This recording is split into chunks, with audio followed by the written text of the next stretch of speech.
Happy days are here again, the skies above are clear again. Let us sing a song of cheer again. Happy days are here again. Hey, how's it going? I'm your host, Alex Pop. It's good to be back in this new year of 2017. I've been gone so long that some rather unprecedented things have happened since I was last here.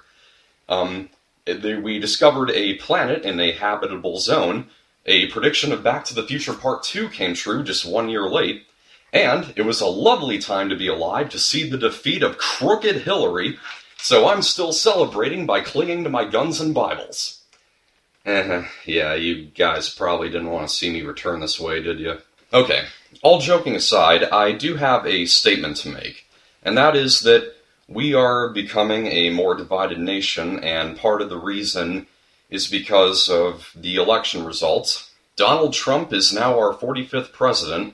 Some people are very thrilled about it. My town, for instance, lit fireworks on election night. But then there are also some who are quite devastated by it, and I can understand either. But so many people are jumping to conclusions about other people's choices to support a certain candidate, or demonizing their differing points of view. So however you feel about the election results, we just need to be a bit more understanding of each other, and put a bit more focus on our similarities. And that's what this show is about, celebrating one thing that at least we all have in common, our love for the land before time.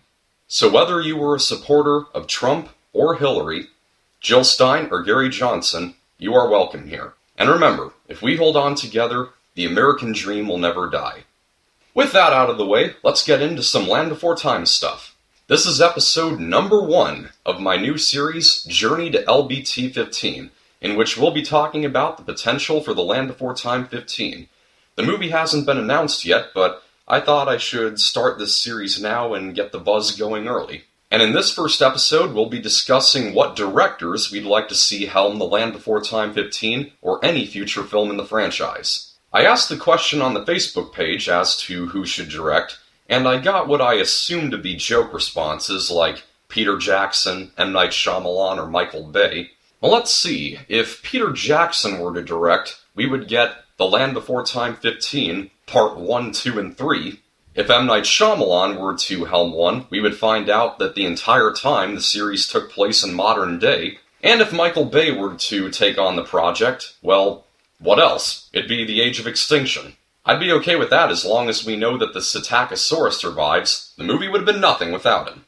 I also got a few other suggestions, like J.J. Abrams or Colin Trevorrow. Now, I do get where responses such as these are coming from. It's because of the success that J.J. Abrams and Colin Trevorrow had in reviving Star Wars and Jurassic Park, respectively. However, an Abrams or Trevorrow-directed Land Before Time movie is simply not going to happen. They're just not the kind of movies that either of them direct, nor are Peter Jackson or Michael Bay for that matter. What to do is consider, what is the style of movie that this person directs? What genre is their field of expertise? So let's go to the past directors of the Land Before Time franchise. Don Bluth directed The Land Before Time, the first movie.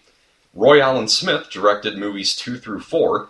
5 through 12 were directed by Charles Grosvenor. Jamie Mitchell poisoned the series with movie number 13. And Davis Doy gave us Journey of the Brave. And we can add Scott Hemming and Rick Seabass, the directors of the TV series. So if The Land Before Time 15 is made, the director could very well be Davis Doy again. However, it's my preference that they get a substitute. The reason is because, as I've said before, the only thing about Journey of the Brave that was out of Land Before Time style was the cartoony sound effects. And although the director does have the final say in everything, the style of sound is the kind of thing that I think the director has more control over than something like the script. Now, Elena Lesser and Cliff Ruby did a good job writing the script, so it's my opinion that Elena Lesser and Cliff Ruby should stay, and there should be a replacement for Davis Doy. To be fair, though, I wouldn't dread the idea of Davis Doy taking the director's chair again. I wouldn't be screaming bloody murder as I would if Jamie Mitchell were to return. Now, I want to bring up a comment left by squad member 160, Kiefer Brown. He's been a dedicated follower and a very good friend. So he had some things to say on the Facebook page. He wrote that he wants a director who would make these following improvements. 1. Bring back the mature themes of the original. 2. No CGI and mute the color scheme to something more subtle, such as in films 1 through 4. 3. Age the characters to at least adolescents to make them applicable to a wider target audience. 4. Either have the song sung by professionals or hire actors that can sing so the songs are not merely conversations put to music. 5. Develop Allie's character, backstory, and her relationship with Littlefoot, make her a primary character. 6. Retcon the out-of-character moments from the TV series and only leave in what is necessary for continuity. 7. Acknowledge events from previous installments in the franchise. 8. A greater focus on tension and suspense. Predators should feel like a legitimately dangerous threat rather than an occasional annoyance. Rock shouldn't solve all of their problems. 9. More emotional moments between the characters. And 10. Elaborate upon Chomper's inner conflict between being a carnivore and not wanting to harm anyone. So, every single one of those points, I think, are just bang on. In fact, I would like to elaborate on them another time. I'll say now, if those elements are written into future installments, we will get the Land Before Time movies that we've all been waiting for. So what animation director could bring that to us? Well, to start with points 1 and 7, bringing back mature themes and using references to previous movies, the best way to do that would be to bring back one of the old directors. So let's find out which of the oldies is the man for the job. I'm going to immediately write off Scott Hemming or Rick Seabass because the TV series was very hit and miss. Rick Seabass in particular I don't think should do it. To his credit, he did direct The Lone Dinosaur Returns and The Missing Fastwater Adventure, which were my 2 favorite episodes. But he also did Through the Eyes of a Spiketail, which was pretty bad, and The Brave Longneck Scheme, which, despite having the return of Allie, Rick Seabass didn't seem to study why she was so well liked among fans, and just allowed the writers to write her however. This is where Kiefer Brown's 6th point comes in, retconning out-of-character moments. The best example of such moments is Allie's character in the Brave Longneck Scheme, which I have actually explained a way to retcon in another video, so that I don't have to repeat myself. I'll include the video in the description. So the other thing that makes me doubt Rick Seabass as a movie director is because he did another Don Bluth sequel, The Secret of NIMH 2, Timmy to the Rescue, which absolutely sucked. Worse than The Wisdom of Friends. So, yeah, not him. So what about Charles Grosvenor, the guy who directed the most sequels in the series? While that would be a pleasant surprise, Grosvenor hasn't directed anything since The Great Day of the Flyers. It looks like he's pretty much retired, so in all likelihood we won't see another Land Before Time movie with his name on it. The one I'm sure everyone is wondering about is the creator of The Land Before Time himself, Don Bluth. Well, it just so happens that almost 2 decades after his last movie, Titan AE, Don Bluth is actually returning to directing animation. He's currently working on funding for a movie adaptation of his Dragon's Lair games. So if the opportunity to direct another Land Before Time movie was presented to him, would he do it? Well, I think I have the answer. About a year ago, internet critic Doug Walker, aka the Nostalgia Critic, had the amazing privilege of interviewing Don Bluth as well as his filmmaking partner Gary Goldman. And in that interview, Bluth had this to say. Have either of you ever seen any of the sequels that have been made from your movies, like Secret of NIMH 2, the Land Before Time sequels, American Tail 2? Have any of these ever crossed your paths? I've tried a couple of times. Land Before Time. Land, how many are they going to make? It goes on and on and on. Okay, so Bluth didn't exactly state his opinion on any of the Land Before Time sequels, but he did express his annoyance with the great number of them. Based on that, as much as I'd love to see it happen, I think it's pretty safe to say that he wouldn't be interested in doing yet another himself. So that leaves Roy Allen Smith, the director of the first 3 sequels. Could he be hired to do more? Honestly, I don't see why not. Roy Allen Smith is still actively working as an animation director. He's made animated movies and TV shows for a wide range of demographics, from cartoons for very little kids like Leapfrog to cartoons for adults, such as a season of Family Guy. And if he were to come back to The Land Before Time, I would just be thrilled. It could mean that the animation style, as well as the mature themes, emotional moments, and magic of the earlier movies will be restored. So if one of the old directors came back, and that's a big if, Roy Allen Smith is probably the most likely. But if none of them return, then that only leaves room for a newcomer to the series. And so, a few comments I got said that newcomer should be Steven Spielberg, a guy who has mastered almost all genres of film. The idea isn't entirely far-fetched, seeing how Steven Spielberg did work on the first Land Before Time as executive producer, so why not give him a one-up? Well, honestly, I would kill to see Steven Spielberg direct a Land Before Time movie. He could really infuse it with some weighty atmosphere, like he did with family movies of his such as E.T. and Hook.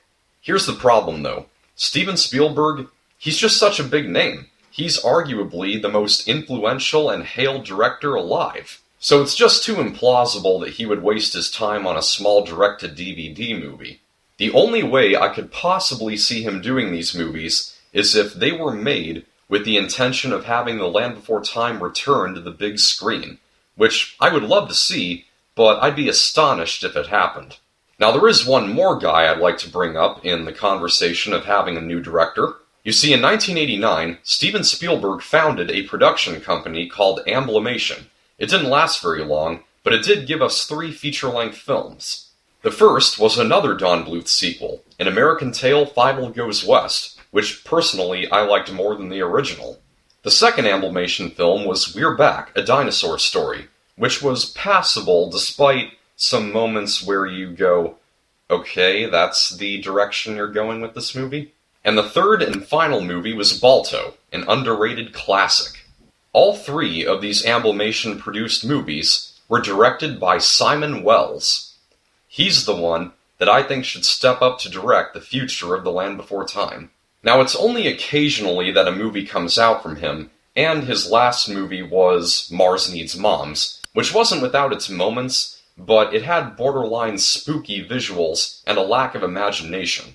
It could be said that the quality of Balto and An American Tail, Fievel Goes West primarily came from Spielberg as producer. That may be true, but shortly after Amblimation closed down, Simon Wells went on to direct another great animated movie, The Prince of Egypt. So what I'd love to see is Simon Wells combine the fun and humor of Fievel Goes West with the size, atmosphere, and weighty storytelling of Balto and the Prince of Egypt. That could take The Land Before Time back to its roots as the emotional, thought-provoking, wondrous series that it once was. Journey of the Brave took the series a step in that direction, so maybe Simon Wells can bring it further. Plus, Simon Wells has worked with the writers of Journey of the Brave before. Elena Lesser and Cliff Ruby wrote Balto. So that's the team that I'd like to see bring us The Land Before Time 15 and following. So that's all I gotta say about that. Be sure to let me know your thoughts in the comments below. And this kicks off the series Journey to LBT15, which will hopefully lead to what I want it to. I also want to take this time to thank each and every one of my followers for staying subscribed and for being so patient these last 5 months. It means the world to me. I knew that a bunch of you have been really eager to see another one of these videos, so I feel like I should explain part of the reason why I waited so long. I am having kind of a busy life right now, but another thing that's really kept me from being motivated to do more is that my enthusiasm for The Land Before Time has somewhat died down. Don't get me wrong, I still love it, but that childlike feeling that The Land Before Time brings out in me, it's a thing that just kind of comes and goes. Ever since Journey of the Brave was released, and I've said just about everything I can about it, I'm just not quite as into it as I was. But I know that when The Land Before Time 15 is announced, that feeling will just roll right back in an instant, and I'll be cranking out 5 of these a week. So, I hope it happens soon. Jurassic Park 5 is a 1.5 years away, so Universal may want to make another addition to the other popular dinosaur series they own. That's a wrap for now. If you liked this and you want to see more, slap the like button, subscribe for future videos, and follow us on Facebook. Thanks for watching. I'm your host, Alex Pop. Catch you later.